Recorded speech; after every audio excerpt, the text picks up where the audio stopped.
Hello friend, आपका स्वागत है मेरे यूट्यूब चैनल में।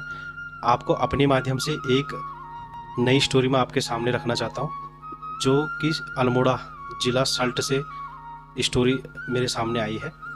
ये स्टोरी दरअसल राजा हरवीर जी की है, जिनने 14 साल की उम्र में पूरे भोट को जीत के वहाँ से उनके राजकुमारी से शादी करके अपने उत्तराखंड वापस लाए थे गाइस। तो ये बहुत ही इंटरेस्टिंग स्टोरी है। इस स्टोरी को पहले गोपाल बाबू गोस्वामी जी ने लिखा था, उनके माध्यम से ये लोगों तक स्टोरी आई थी। उसके बाद कई यूट्यूबरों ने या कई वैसे वीडियो भी आए जो लोगों ने इस स्टोरी को अपने माध्यम से रखा था लोगों के बीच में।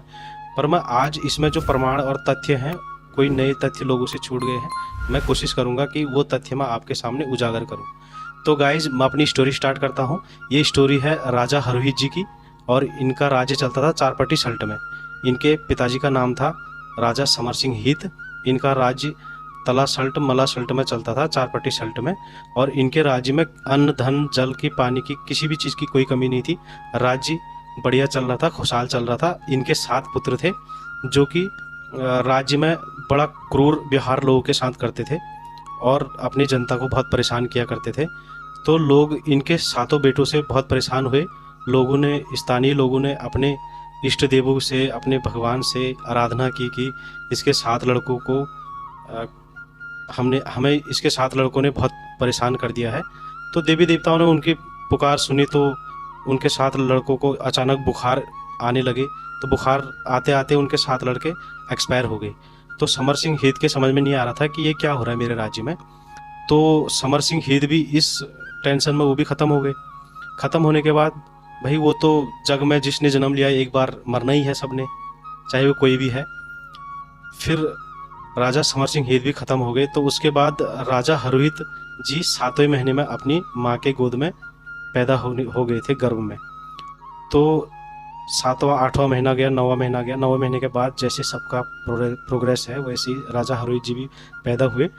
तो जैसे राजा हरवीर जी पैदा हो गए, तो इनकी 7 भाभियों को भी आस हो गई कि हमारे घर में राजकुमार पैदा हो गए। सबको खुशी की लहर दौड़ गई। तो लोगों ने क्या किया, इनके जो पहाड़ी भाषा में सेरा बोलते हैं, ये खेत होते हैं नदी के किनारे, रामगंगा के किनारे इनके बहुत सारे खेत हैं, जिनको पहाड़ी भाषा में सेरा बोला जाता है। तो लोगों ने इनके कर देना बंद कर दिया। सेरा, जो इनके खेत हैं बड़े बड़े, उनमें कर देना बंद कर दिया। और इनके राज्य में लोगों ने अपनी मनमर्जी स्टार्ट कर दी, क्योंकि राजा तो था नहीं, तो लोगों ने अपनी मर्जी स्टार्ट कर दिया। तो उसके बाद जब राजा हरवीर जी होते करते बड़े हो गए, इनकी उम्र 13-14 साल हो गई। तो एक बार ये बच्चों के साथ खेल रहे थे। इनको खेलने का बहुत शौक था, तो इन्होंने राजा मंत्री चोर सिपाही का खेल खेला, जिसमें राजा हरवीर जी राजा बने और एक चोर बना, एक मंत्री बना। तो ऐसी खेल आगे चलने लग गया। तो जब मंत्री चोर को लाया इनके सामने, तो इन्होंने चोर को दंड दिया। दंड में इनने चोर से कहा कि आज से चोरी करेगा, इसके हाथ पैर बांध के उसको एक लात मार दी।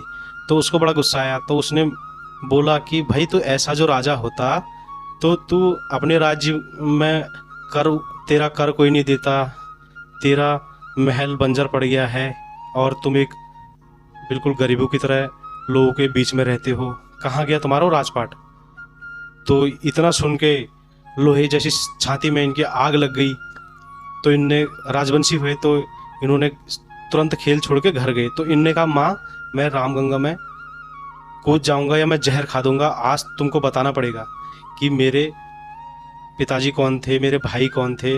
आज मैंने ऐसा ऐसा सुना है कि तेरे राज्य में ऐसा ऐसा कार्य हो रहा है, मतलब ऐसी ऐसी बातें मैंने सुनी है। तो माँ ने पहले बड़ी कोशिश की बच्चे को शांत करने की। तो राजा हरवीर कहाँ मानते, तो उन्होंने अपनी माँ से ज़बरदस्ती पूछ ही लिया।